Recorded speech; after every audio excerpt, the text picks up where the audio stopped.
I'm as mad as hell, and I'm not going to take this anymore. You want answers? You have offended my family. I think I'm entitled. You want answers? I want the truth. And you have offended the Shaolin Temple. You can't handle the truth. Surely you can't be serious. I am serious. And don't call me Shirley. Radical Rant. Today for the rant, I wanted to take a look at the proposed taxation in the state of Washington that's garnered a lot of attention from activists on our side. You know, the Denver folks are upset about a 10% and 15% scheme, while in Washington state it's 25, 25, 25. Now, I'm in agreement that those levels of taxation are probably a little high. However, as we go about fighting this issue or discussing this issue on either side, I would just appreciate if people would use some of the facts that have been found in here instead of trying to find the worst case scenario to defend a proposition. So whether you're pro or anti on this, I hope you at least take to heart my point. The exhibit that begins this rant is a latest article from Jacob Sullum, who writes for Reason.com. Now, gotta understand, Reason is the libertarian website, and perhaps that colors a little bit how this coverage comes across. I found it reprinted in Forbes.com. Now, Forbes, of course, the magazine of the very rich. Okay, so here's the line. It says, according to the Associated Press, the piece is entitled, Washington's Goal for State Licensed Pot Shops. Just 25% of the market? Okay. And so this is the quote. The board hopes the sale of legal pot will capture about 1/4 of the total pot market in the state for starters. End quote. And the idea here, of course, being that, they're going to capture 1 out of 4 pot smokers, because some of the other pot smokers will be medical. Some will still be on the black market and won't leave it. And that's the point they're trying to make here in this article, where he says, that's a remarkably unambitious goal to just capture 1 out of 4. But Washington is imposing hefty taxes and strict regulations on marijuana, and the liquor board's consultants project it will cost 2 to 3 times as much in state licensed stores as it does in the black market. That's what I want to talk about in this rant. This continued reliance on the BOTEC analysis, Mark Kleiman's group, the consultants there for Washington State, where they're picking out this number, this $17 a gram number, and using it to distort this argument about the taxation. I'm going to go right to the analysis. I got this pulled up because you know me, I look shit up. And let me see if I can get a screen here that will give us a look. This is the spreadsheet that they're playing with here, where they're pointing out the price structure. And let me pull this down to where it's the $2 a gram number. Here we go. So they're pointing out the price structure of an oversimplified vertical structure and production costs at $2 per gram. Let's see if we can get more of that on the screen. And as you can see, they calculate the $2 for the original price, and then 25% tax brings that up to $2.50, and then the markup of 100% brings that to $5. And then another 25% brings that up to $6.25. And then another 100% markup brings up to $12.50. And then a 25% tax brings up to $15.63. And then the 8.75% sales tax brings the price of a gram of marijuana up to $16.99. That's the shocking information that we pull off. And this is where, Sullum and other people that have been writing about this issue have been getting the scare figure from, is this price structure, where they show the $16.99 per gram, which indeed, if that is what marijuana would cost in Washington State, would be pretty exorbitant. But if you continue reading further down the page, you will see this part here that says there is no universal percentage markup that one can just plunk down into these calculations. Now, the 100% markup that they're calculating, that means double your money at each stage. That means the processor or the retailer getting double their money. A review of retail markups across 53 sectors find an enormous range of average markups from 14% for gas stations with convenience stores to 139% for optical goods. That would be glasses. So there's a range of what markups could be. How very interesting. For example, if we replace the arbitrary assumptions of a 100% markup with the processor markups typical of a dairy, 34%, and retail markup typical of beer, wine, and liquor stores, 31%, then the numbers would look very different. The projected retail price would be less than half as high, $7.46 versus $16.99 per gram. So what I want to know is why, when they do these reviews, do they keep going with the 100% markup, as the analysis admits is a completely arbitrary figure, and not going with markups that are more akin to what you'd actually find in business. 34% for a dairy. Do you think really that that operating a dairy is more or less expensive or time consuming or labor intensive or regulated than a pot farm?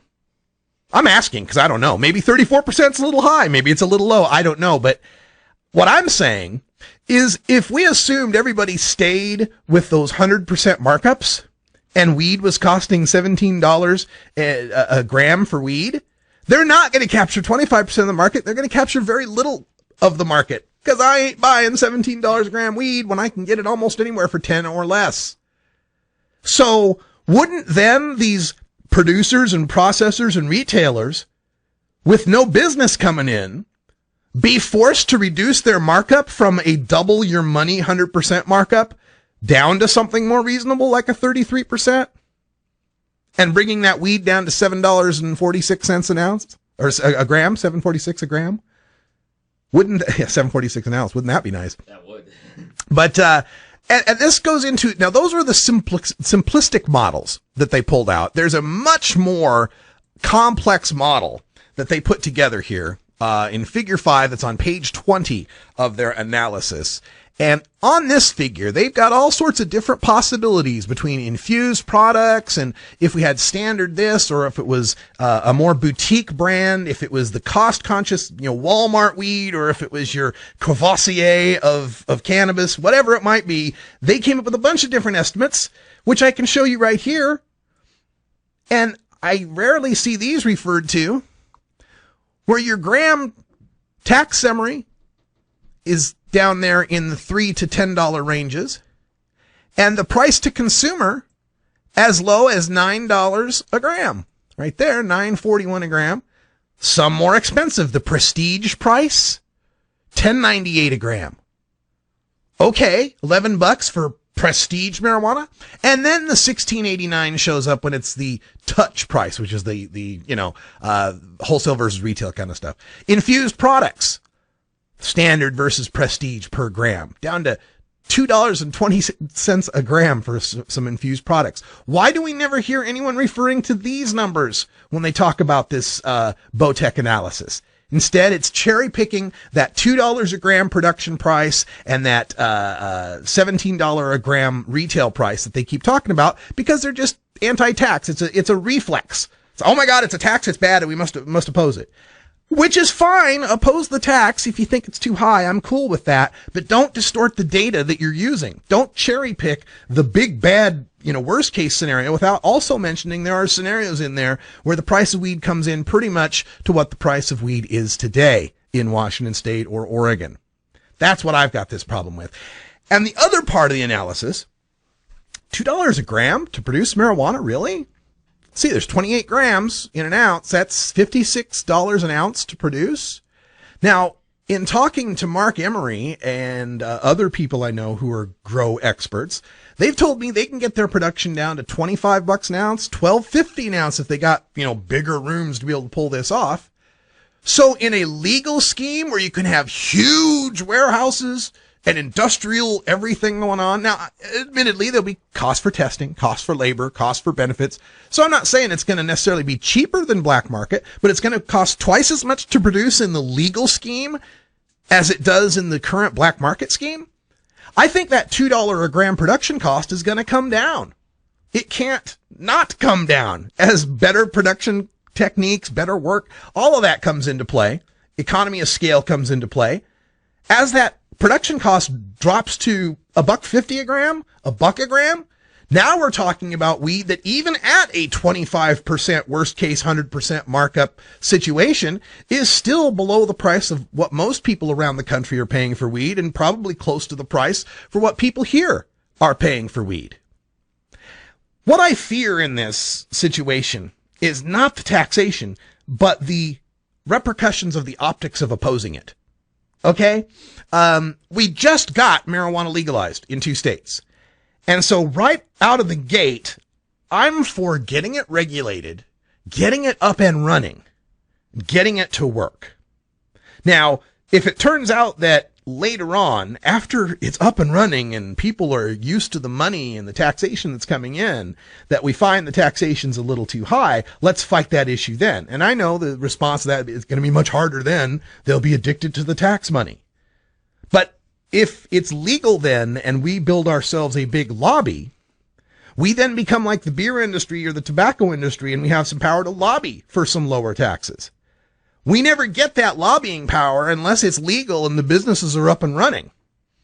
And if marijuana in its first year that it's legal becomes a Wild West headache for cities and regulators, and the promises we made about, tax and regulate, help fix our schools don't come true, that's going to make it all that much harder for the next state in a somewhat more conservative area to try to pass a marijuana legalization and to try to use that rhetoric of tax and regulate.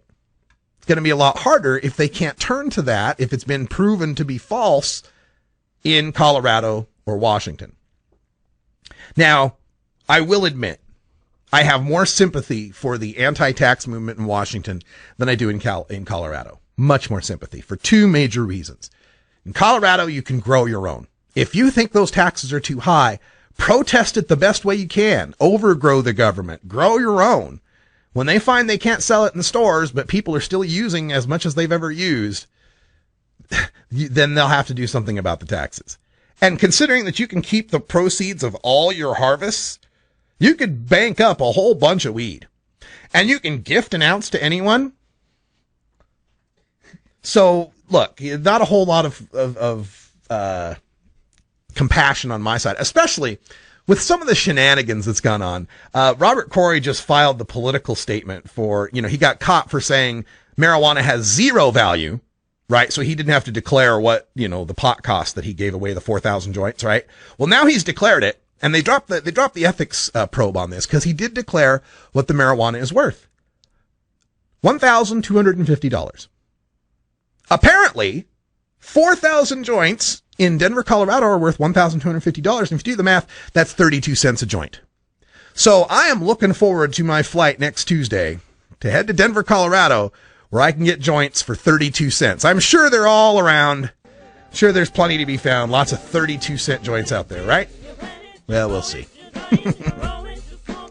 Hey, folks, that's all the time we got here for Hour 1, but stay tuned for Hour 2, Toker Talk Radio. Bacon Dan's here. Brian the Red's here. I got a special Canadian kind of thing for Bacon Dan. We played it on Thrasher Sports, but it needs more wider coverage, so we're going to play it here on Friday. Also, I've got a stupid prohibition story that involves prison pussy. I'm talking about a cat. I can't believe you, Dan, you and your sick mind. So we'll talk about that in Hour 2 as well. And then your calls at 971-533-7111, where you are the voice of the Marijuana Nation. Hey, folks, that's all the time for Hour 1. Thanks for joining us for Bacon Dan and Brian the Red. I'm Radical Russ. Till next time, take care of each other, tokers.